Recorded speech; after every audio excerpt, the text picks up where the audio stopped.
अस्सलाम वालेकुम everyone, this is D4 exercise 7C और 1-2 हम इसका कर चुके हैं। अब हम कर रहे हैं क्वेश्चन नंबर 3। क्वेश्चन नंबर 3 में क्या कहते हैं? क्वेश्चन नंबर 3 में कहते हैं इफ़ मैं बात कर रहा हूँ क्वेश्चन नंबर 3 की, ठीक है। तो मैं क्वेश्चन नंबर 3 को मार्क कर देता हूँ, यहाँ पे सिर्फ इसकी बात हो रही है। If P, Q and R और find the okay, no problem, अभी कोई मसला ही नहीं है, इसको देख लेते हैं। सर आपके पास दिया हुआ है P और Q, ऑप्शन ए कहा हुआ है कि P को 2Q में ऐड करें, कोई मसला नहीं है। आप पहले लिखें अपने वेक्टर्स को। P आपका वेक्टर क्या है? आपका वेक्टर P जो है वो है 5 एंड 2 प्लस 2। आपका वेक्टर Q क्या है? 6 एंड -3। आप पहले वेक्टर को मल्टीप्लाई करवा दें, 5 और 2 ऐसे लिख दें। अच्छा, फ्रैक्शन में कोई नहीं लिखेगा, ये फ्रैक्शन बना देते हैं स्टूडेंट मेरे। 2 6 ज़ार 12 और 2 3 ज़ार 6। अब आप इन्हें आपस में सॉल्व कर दें, ऐड करवा दें। 5 को 12 से ऐड करवाएंगे तो हो जाएगा 17 और 2 को -6 के साथ ऐड करवाएंगे तो हो जाएगा -4। ठीक है जी, ये आपका ऑप्शन ए हो गया। अब है 3P माइनस हाफ Q। अच्छा जी, 3P minus half Q। B है 3P minus half of Q। अच्छा, 3 और P कितना है आपके पास सर? P है आपके पास 5 एंड 2 माइनस 1/2 और Q कितना है सर आपके पास? Q है आपके पास 6 एंड -3। अब यहाँ थोड़ी सी कंडीशन चेंज है आपकी। आप पहले 3 को मल्टीप्लाई करवाएं, 3 × 5 हो जाएगा 15, 3 × 2 हो जाएगा 6। ठीक है, अब माइनस ना भेजें, अभी आप अपने माइनस को ना भेजें, बिल्कुल ना भेजें। अब आप अपने सिर्फ 1/2 को भेजें। 1/2 को भी क्या भेजें? आपने 6 को 2 से डिवाइड करवाना है और 3 को 2 से डिवाइड करें तो माइनस का 1.5 हो जाएगा। ठीक है, वैसे वेक्टर को नेगेटिव पॉइंट में डेसिमल में नहीं देते हैं, लेकिन हम यहाँ फिलहाल कर रहे हैं। 15 में से 3 माइनस करवाएं और 6 में से माइनस माइनस प्लस 1.5। 15 माइनस 3 कितना हो जाएगा आपके पास? 12 और 6 + 7 7.5। चाहें तो अपने आंसर को आप यहीं पे ड्रॉप कर सकते हैं, या चाहें तो आप अपने आंसर को इस तरह से मेंशन कर सकते हैं। 12 और 7.5 होता है 15/2। ठीक है, दोनों कंडीशन आपके पास है, आप जैसे मर्जी आपका दिल करे आप इसको वैसे मेंशन कर सकते हैं। अच्छा, 15/2 को ना स्टूडेंट्स ऐसे भी लिखते हैं 7 होल 1/2, 7.5 को। ठीक है, अच्छा अब सी देखते हैं। सी काफ़ी बड़ा है। सी के लिए इसे इरेज कर देते हैं, क्योंकि आप पॉज करके इसको कॉपी कर सकते हैं अगर करना चाहें तो। ओके जी, अब हमारे पास है सी ऑप्शन है 4P minus 3Q and plus R। 4P की जगह P का वेक्टर लिखें which is 5 and 2 minus 3Q की जगह Q का वेक्टर लिखें which is 6 and -3 plus R की जगह वेक्टर लिखें -3 एंड -4। ओके, अब पहले 4 को मल्टीप्लाई करें। अच्छा, कुछ स्टूडेंट्स 4 को सिर्फ ऊपर वाले नंबर से फर्स्ट से मल्टीप्लाई करवाते हैं। बेसिकली ये जो आपका वेक्टर है, शायद मैंने आपको ट्रांसफॉर्मेशन में बताया होगा, जैसे 5 और 2 है। ठीक है, तो ये x ऑफ है कोऑर्डिनेट्स और ये y ऑफ कोऑर्डिनेट है। तो अगर आप इसको 4 से मल्टीप्लाई करवाते हैं तो x को भी आप 4 टाइम इंक्रीज़ करते हैं और y को भी आप 4 टाइम्स इंक्रीज़ करते हैं। ठीक है ना, तो अब आप इसको 4 से मल्टीप्लाई करवाएं तो हो जाएगा 4 5 ज़ार 20 और 4 2 ज़ार 8। ठीक है, अब इसको इससे मल्टीप्लाई करवा दें और यहाँ माइनस में लिख देते हैं। 3 6 ज़ार 18 और माइनस माइनस प्लस और 3 3 ज़ार 9। अब इधर देखें, प्लस माइनस -3 प्लस माइनस -4। चाहें तो अलग अलग कर लें दोनों को, और चाहें तो तीनों को एक साथ कर लें, मुझे कोई ऑब्जेक्शन नहीं है, एग्जामिनर को भी ऑब्जेक्शन नहीं होता। अच्छा, 20 और 18 और 3 हो जाएगा -1 और 8 और 9 आपका हो जाएगा 17 और 17 में से 4 माइनस करेंगे तो आ जाएगा आपका 13। ठीक है, तो सी ऑप्शन आपके पास आ गया -1 एंड 13, +13। ठीक है, अच्छा अब हम बात करते हैं क्वेश्चन नंबर 4 की।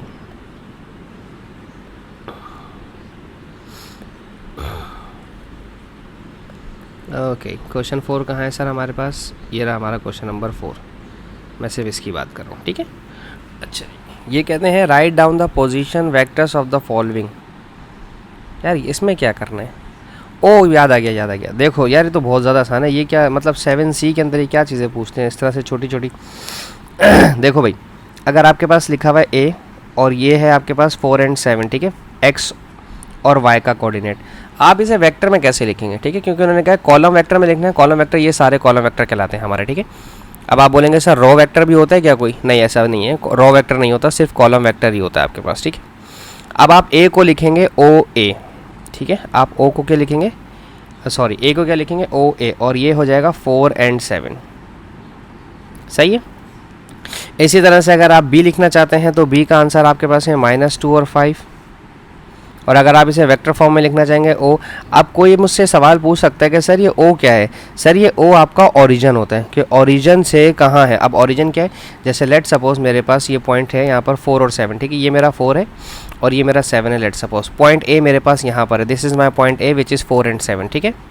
तो ओरिजिन से कितना दूर है ये, ओरिजिन आपका हमेशा ओ होता है, तो ओ से ए तक का जो डिस्टेंस है वो इसको ऐसे वेक्टर कॉलम में लिखते हैं 4 एंड 7, ठीक है।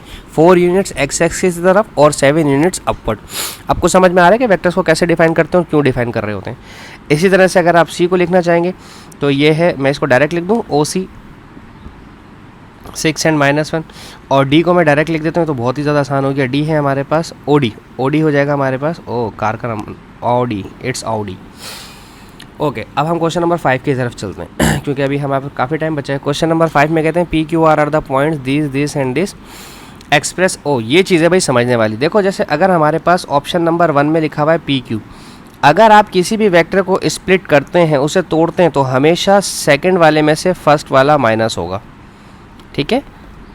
सेकंड में से हमेशा फर्स्ट वाला माइनस होगा, यानी कि दोनों कॉलम वेक्टर्स आपस में सब्ट्रैक्ट हो जाएंगे, ठीक है। उन्होंने वैसे मांगा क्या है, वैसे तो मैंने एडिशन चीज़ बता दी, मुझे खुद भी नहीं पता, अभी सवाल नहीं पढ़ा मैंने क्या कहा। उन्होंने कहा P Q R the points this and this and this express, अच्छा सही है, कॉलम वेक्टर में शो करना है पी क्यू को। अब कुछ बच्चे समझेंगे पी क्यू का मतलब है कि पी और क्यू को आपस में ऐड करवा देना। नहीं भाई, ऐड नहीं करवाना है, इसको कॉलम वेक्टर में लिखना होगा, तो इन दोनों को सब्ट्रैक्ट करवाना होगा। ओ क्यू, क्यू कितने भाई मेरे पास, क्यू है दिस इज पी,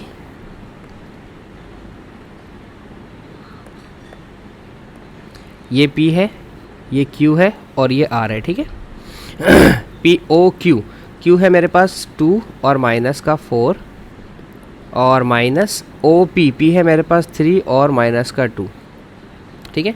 इसे ऐड करवा देते हैं, 2 में -3 होगा और -4 माइनस माइनस प्लस का 2 हो जाएगा, तो ये हो जाएगा सर हमारे पास 2 में से 3 हुआ तो -1 और ये हो जाएगा माइनस का 2, ठीक है। -1 और -2, दैट्स इट। अच्छा, अब हम देखते हैं पी क्यू के बाद उन्होंने पूछा Q R, Q and R. Q and R का मतलब ये है कि आपने ओ आर सेकेंड वाले में से फर्स्ट वाले को माइनस करना है, O R minus O Q. O R की वैल्यू क्या है, आर है आपके पास 2 और 3 वेक्टर देखें क्वेश्चन में लिखा हुआ है, और माइनस ओ क्यू, क्यू कितना है आपके पास 2 एंड माइनस का 4। अच्छा, 2 में से 2 माइनस करवाएं, 0 आ सकता है, ठीक है। 3 और माइनस माइनस प्लस 4, 2 माइनस 2 0 और 3 + 4 7 हो जाएगा, ठीक है। अब आर पी देखते हैं, आर पी के लिए क्या करना पड़ेगा आपको, आर पी के लिए आपको O P minus O R करना पड़ेगा, ठीक है। पी कितना है आपके पास, पी है आपके पास 3 एंड माइनस का 2 और ओ आर कितना है आपके पास 2 एंड माइनस का 4, ठीक है। अब आप इसे ऐड सॉल्व करवा लें, 3 -2 -2 माइनस माइनस प्लस का 4, तो 3 में से 2 गया तो 1 बचा, 4 में से 2 गया तो 2 बचा, 1 और 2 इसका आंसर आ जाएगा। R P, O P minus O R, मैंने क्या सवाल गलत उतार दिया, 3 और -2 पी और 2 ओ, मैंने वैल्यू गलत उतार दी, 4 उतार दिया मैंने, क्यू की वैल्यू उतार दी, सॉरी माफ़ कीजिएगा, माय मिस्टेक। आर है 2 एंड 3, ठीक है जी, 3 -2 और -2 -3, ये हो जाएगा 1 और माइनस का 5। अच्छा, और पी आर, अब पी आर निकालना है, पी आर के लिए आपको क्या करना पड़ेगा, पी से आर जाने के लिए आपको ओ आर में से माइनस करना पड़ेगा ओ पी। अब आप सोचोगे सर अभी तो किया, लेकिन आपने पहले ओ पी को ओ आर से माइनस किया है, ठीक है। अब आप ओ आर को ओ पी से माइनस करेंगे, गौर से देखें आगे पीछे वैल्यूज़ हैं। अब 2 3 पहले आएगा और 3 और -2 बाद में जाएगा, ठीक है। तो 2 में से 3 माइनस होगा और 3 में +2 ऐड होगा, ठीक है। तो आंसर क्या आएगा, -1 और +5। देखें डायरेक्शन चेंज हो रही है ना, 1 और 5 हो रहा है। तो इस तरह से हमारा क्वेश्चन खत्म हो। होप्स मैं आपको समझाने में कामयाब रहा हूँ। Thank you so much for watching my channel. अल्लाह हाफिज़।